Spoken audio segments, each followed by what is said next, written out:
Welcome back to trying to fix this Mokka. Now we are picking up right where we left off at the end of the last Mokka video, where we had tried to fix an engine light coming on for the engine code saying that the fuel system is running lean. We identified that there's a common fault on this engine, the B14Net, in the crankcase ventilation system, where there's a little nipple in the inlet manifold that deteriorates and allows air to places where air shouldn't get to.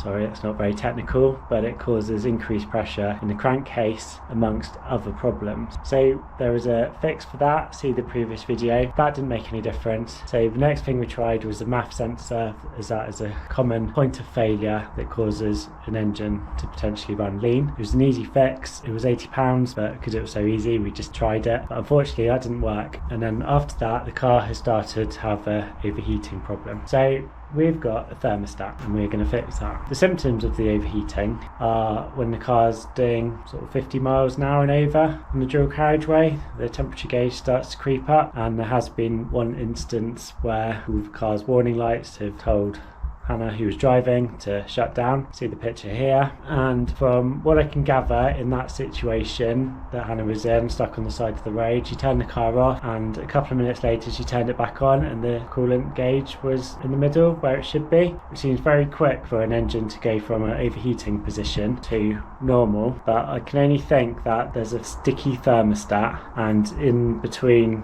her having to turn off because the car was overheating and it going normal, the thermostat sorted itself out, so the water was able to get to the right temperature. Now, how the thermostat works, in here you can see a spring and you can see a seal. Put an arrow on screen for the edge of the seal, and when the car gets warm, or when the water gets warm, there is wax in there, and when the wax melts, it allows the thermostat to open. If the thermostat is staying shut, it's meaning that the water is not flowing all the way around the coolant system, it's staying in the engine and it's getting too hot. When the thermostat opens, as I say, it allows the water around the rest of the system, including through the front radiator there, which is where the coolant gets cooled to go back through the engine, cooler temperature than when it last went round. If the thermostat here is staying closed and the water is just sitting in the engine, then that is going to cause it to overheat. As I say,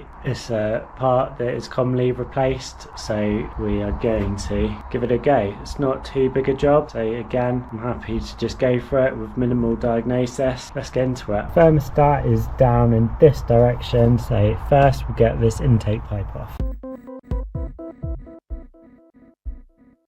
And now you can see the thermostat in there, and you can see that clip we need to undo, that plug we need to undo, so I think we're going to have to get this off to give us some access. Alright, let's take this pipe off, which is one of the ones we installed the other day, the new crankcase ventilation system.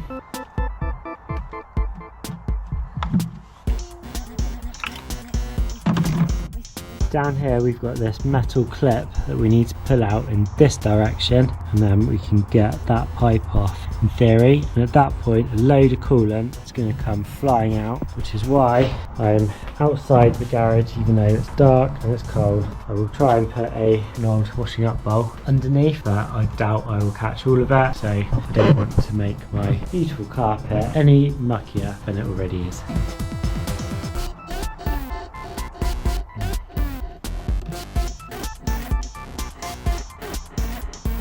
Okay, so no water came out, which is interesting. I guess the thermostat is currently shut, so maybe when I pull the thermostat out, the water will come out, but I'm surprised there's no water in that pipe at all. Let's plough on. Just going to take this out, so it's easily done. Give me a bit more room. You can see the plug. The plug here just has this red bit which you just pull up a bit. I just went in behind it like that, lifted it up, and then you push down on that tab, pull it out. That's quite straightforward. Next I'm going for that pipe down there, and this is the new thermostat, so you can see that we've done pipe of that bit, we've done the plug where the yellow is, now we're going to do that pipe, and then there's just 3 bolts where those holes are, so not that much to do really.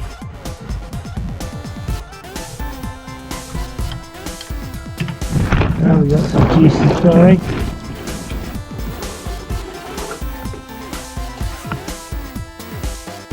Got a lot of it. And that should be the thermostat ready to come out. There it is.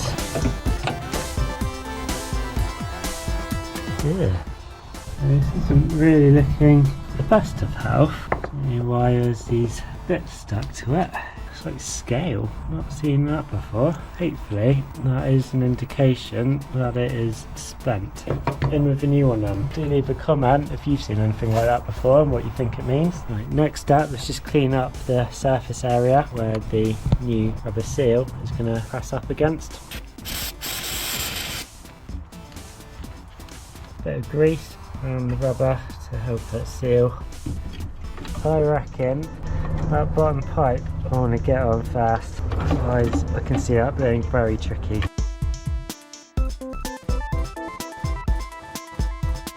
That's the 3 bolts done. Done the bottom pipe already. Let's get the main pipe on. Hopefully you should hear this click into place. Like that. Then the plug. And then the turbo going under. Okay.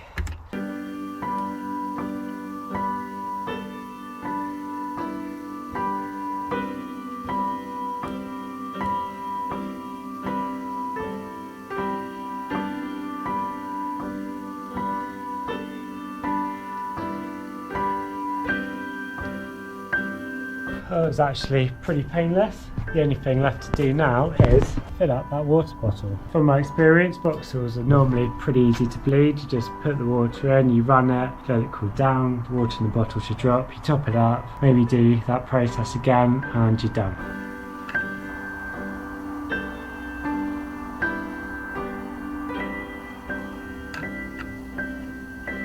Get the engine on now, get it warmed up, see what happens to that coolant. You will see if that pipe down there with the silver clip that we had to pull out gets warm. Once the engine is up to temperature, that would be a good indicator that the thermostat is working, and then we'll take it for a drive and see what happens. Whilst we're waiting for the engine to get warm, I will dispose of that into an empty oil bottle so I can dispose of the antifreeze responsibly, because I am a good boy.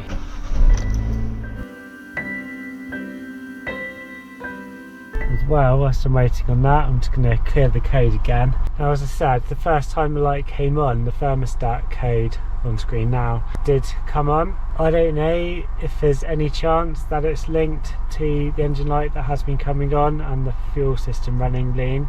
The only way I think it could be is if the engine's thinking that the coolant is a temperature that it's not, and is therefore putting maybe more fuel in because it thinks it's cold, or less fuel because it thinks it's hot.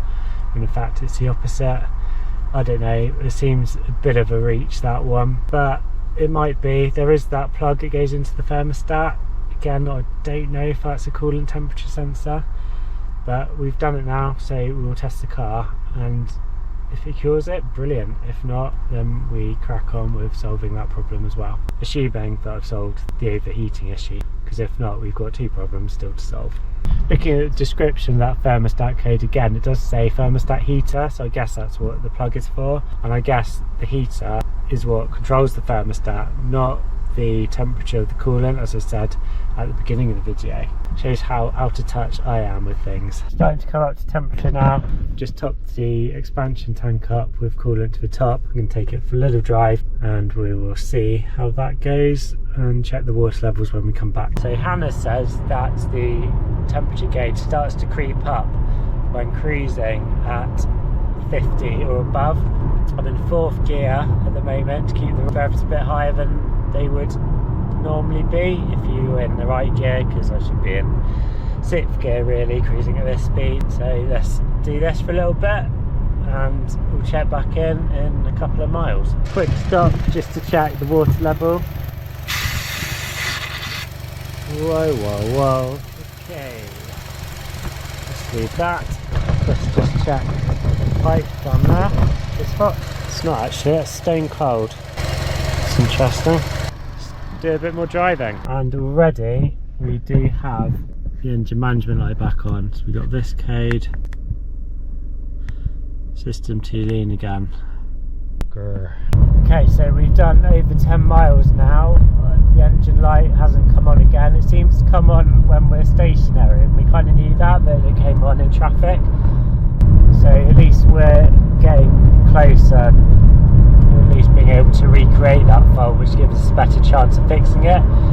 Coolant temperature wise, we certainly aren't overheating. I've just had the fans on full blast and there's definitely hot air coming out the vents, which suggests that the hot coolant is getting around the system, so that's good. If anything, we are actually on the cool side there. That pipe down there is still cold. That is pretty weird. Well, just been another run, done 20 miles in total. That pipe is still cold, but the temperature seems to be behaving itself, so I can only assume that I fixed it. Anyway, we will chuck it back at Hannah. She'll drive it a bit more and confirm if we fix the coolant. Clearly there's still an issue with that engine management light. So now I'm going to go away and do some research and we'll see you in a sec. Well, the good news is the Mokka has now done many more journeys, a good lot of miles, and the overheating problem is fixed. So a tick there, but we still have the issue of the engine management light being on and the fuel system lean errors coming up. But anyway, there's another valve which we actually interfered with when fitting the kit to bypass the valve in the intake manifold in the last video. And I've seen a video online where that's been an issue, so I just want to take that off, and it's a one-way valve so you shouldn't be able to suck and blow. I just want to see if that's faulty. And we're doing that in the UK's latest storm, Storm Dara. And I'm not in the garage because of the storm. We do have a power cut, so we're outside working in the wind. So this is our handiwork from the last video, and it is this valve here that is a one-way valve that potentially could be leaking air both ways. So we're going to get it off from here down to there and have a blow through it.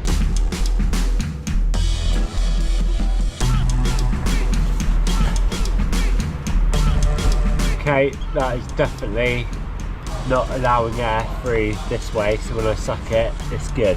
I was expecting that to be the case. I'm potentially narrowing down on something here, a bit interesting.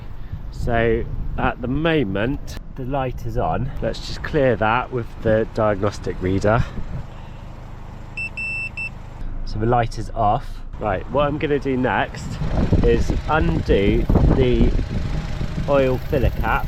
I don't know if you can hear the suction, and it's pulling the oil cap onto the engine, and that brought the engine light on. So that's interesting. I don't know exactly what it means, but it might mean it's the PCV valve inside the rocker cover, so it might just be a new rocker cover.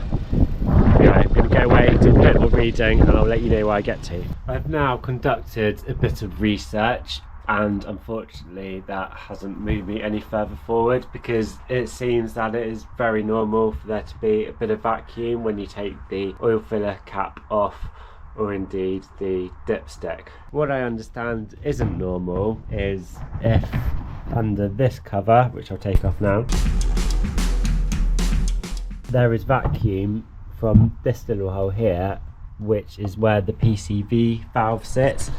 So if there is vacuum there, then that's an indicator that the PCV valve has actually failed, but that's not what I'm getting on this, which leaves me a bit stumped. So I'm in a position now where I'm aware there are a few different things on this car and this engine which can cause the faults I'm having. We've done two of them. We've done the additional pipe work to bypass the orange nipple that sits inside the inlet manifold there, and we've replaced the MAF sensor. The other things that could cause issues on these are the PCV valve and also this purge valve and the oil filler cap not sealing right, or the dipstick not sealing right, and also the fuel filler cap not sealing right are potential areas of failure.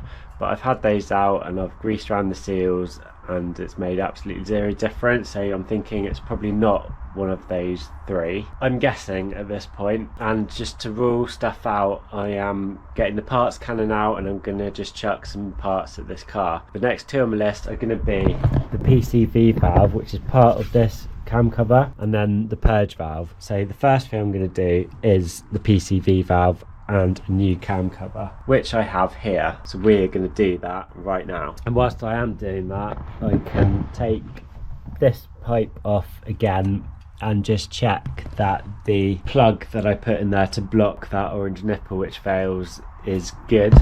When I've got the cam cover off, there's a port that goes under here. You can see on the new cam cover, which will go that way round, at the back here there's this port, and that goes into the head as a hole, which if you cover that hole up when I've got the cover off, you shouldn't be able to blow down that port in the intake manifold. We'll have that out, we'll check that the plug's good whilst we've got everything off. And yeah, I'm not totally optimistic that changing the PCV valve is going to fix this, but it will rule out something. Let's get on with it. I'm not expecting this to be too challenging a job. We've got to take out the coil pack, which is two T30s there and there, unplug it, that will lift off, and then really it's just a case of unhooking all the wiring around it and the pipe work, and then just all of these bolts, and that really should be it.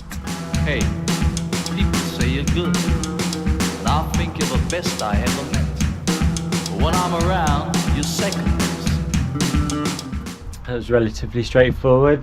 I did just take the intake pipe off as well, just to give me a bit more room. It's a bit tight with all the pipes, but there's enough wiggle room here that you don't need to do too much of those.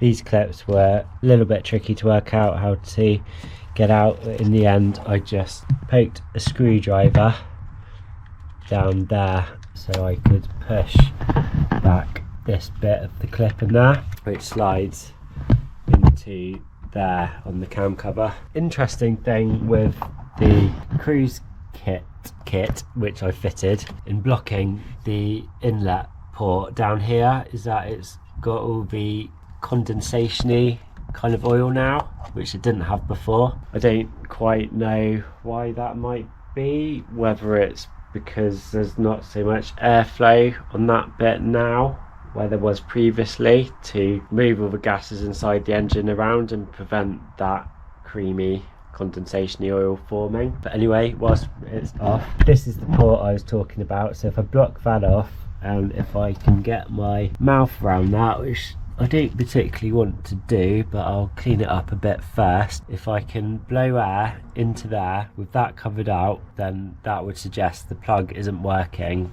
because this goes both ways, so it goes into there and out of there and into there and previously into the inlet manifold, but that's the bit that's blocked out now. So by covering that out, it shouldn't be able to blow anywhere.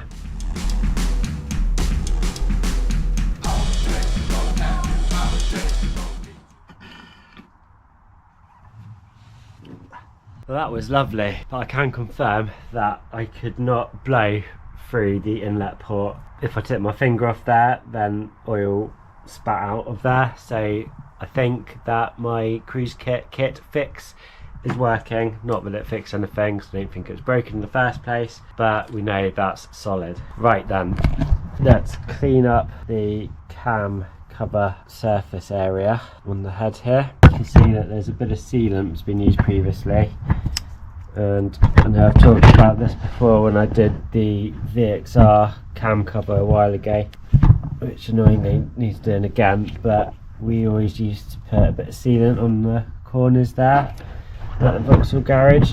Obviously this is an engine, well not obviously, that I've never worked on at the Vauxhall garage, because I left there in 2010 and this is a 2017 car. So if I've got some sealant, I'll put a bit on.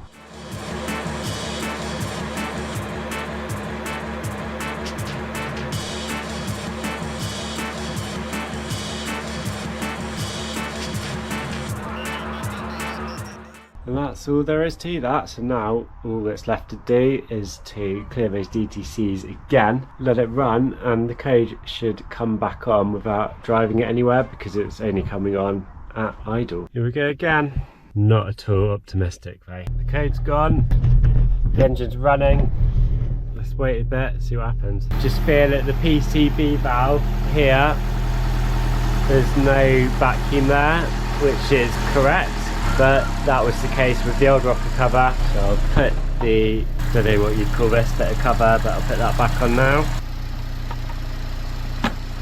The other thing that I didn't mention earlier that I tried off camera is checking for vacuum leaks in the intake system by squirting brake cleaner around the engine, because if brake cleaner gets into the intake then it will cause the engine to rev higher.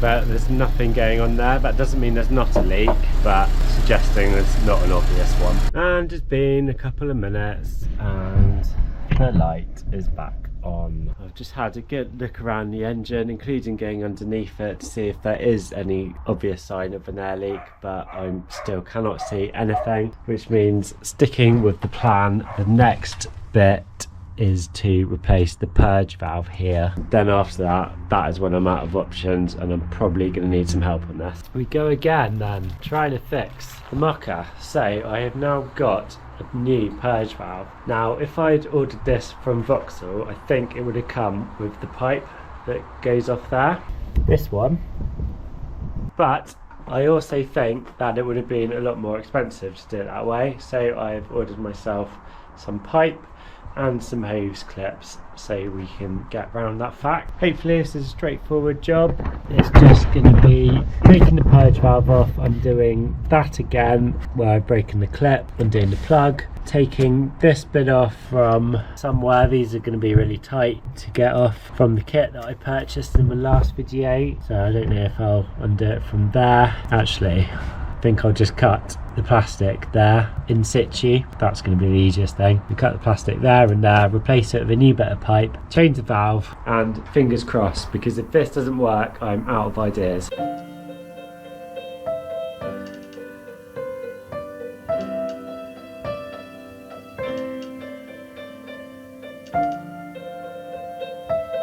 Here's the old purge valve with the plastic piping on. So we need to cut length of hose that long.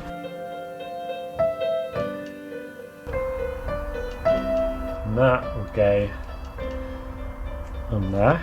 Here are the clips. So this is diameter 15mm and those are 15mm hose clamps. It's that simple. Now we just need to put it on the car.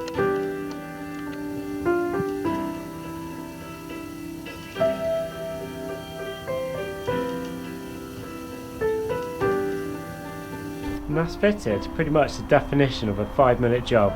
Here we go. Clearing the codes. So already one of the codes won't quite clear, but I haven't started the car yet, so maybe the car needs to know that the problem's fixed with the engine running before it will clear the code permanently. Anyway, let's start the engine and see. We sit and we wait for the engine management light to appear.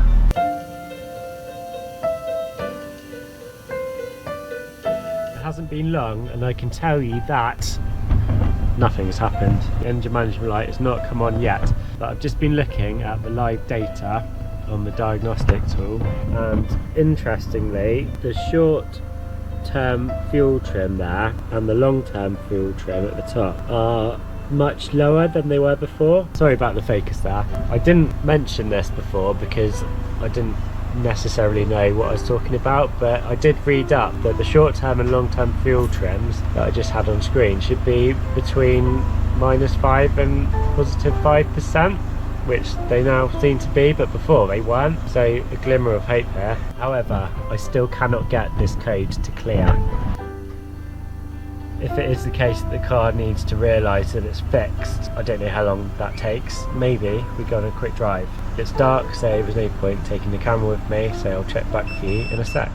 So I'm back and the light stayed off, but I cannot get that stored code to clear, so I'm still having doubts as to whether I have actually fixed it or not. It's a strange one, this, because I tested the old purge valve, so when I suck on it, I can suck, so that's on the end that goes to the fuel tank. But when I blow, I can't, so I thought that meant it was okay, but maybe it's not the valve that's broken, but the electric part of it. I don't know. Anyway, all we can do is chuck it back at Hannah, let her drive it for a bit, and hope and pray that this is a fix. In the meantime, we've chucked quite a lot of parts of this car over this video and the last one, so let's have a look at how much it's cost and whether we think actually I should have just taken it to a Vauxhall dealer in the first place.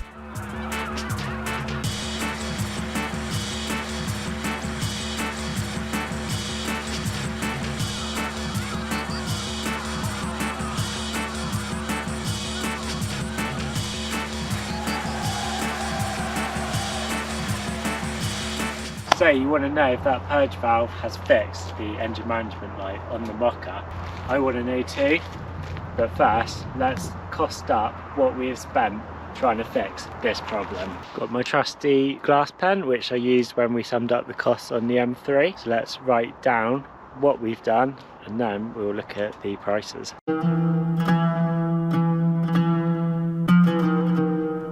In the first video we did the cruise kit, replacing all the pipe work to bypass the orange nipple in the intake manifold, which is prone to fail. Second job was the MAF sensor, which was a quick one, and that was the end of the last video. And then in this video we've done the cam cover and the purge valve, for which I also had to buy separate hose and a separate hose clamp. Going back to the cruise kit there, I've put plus a plastic clamp. So during that video I commented on a pipe touching a check valve. Subsequently I bought this plastic clip in here just to keep those separated. Okay, let's put some prices on these. I don't know what to play, but whatever I play. And that gives us a total of £349.95.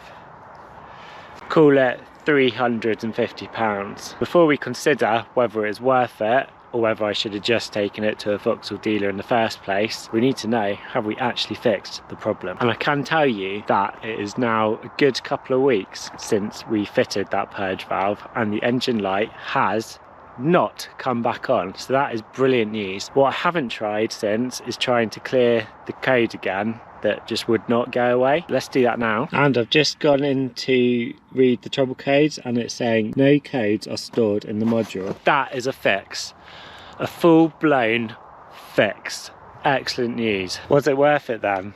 Well, what if I tell you that the cost for the purge valve and the related hoses, which actually fixed it, cost £35.49p. If I'd known it was the purge valve and I tried that first and it had cost £35, which is 10% of the overall cost, obviously that is an awful lot cheaper and obviously that would have been the best route, but we have spent £350. How much would it have cost to have gone to a Vauxhall dealer? Well, if they'd diagnosed it correctly first time, it's difficult to imagine it would have cost more than that, but with main dealers you never know. For me, I am glad that we've got to where we are, taking the journey that we have done to get here. We've changed the pipe work by fitting that cruise kit to eliminate a possible future problem, so that gives me peace of mind. It may sound like I'm just trying to justify the situation here, but we've got a new cam cover, therefore a new PCV valve and a new MAF sensor.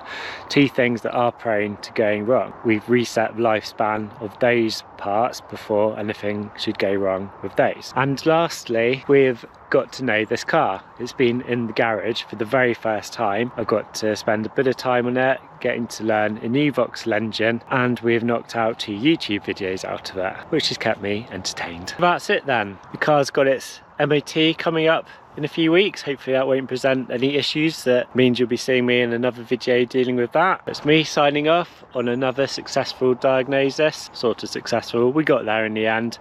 See you next time.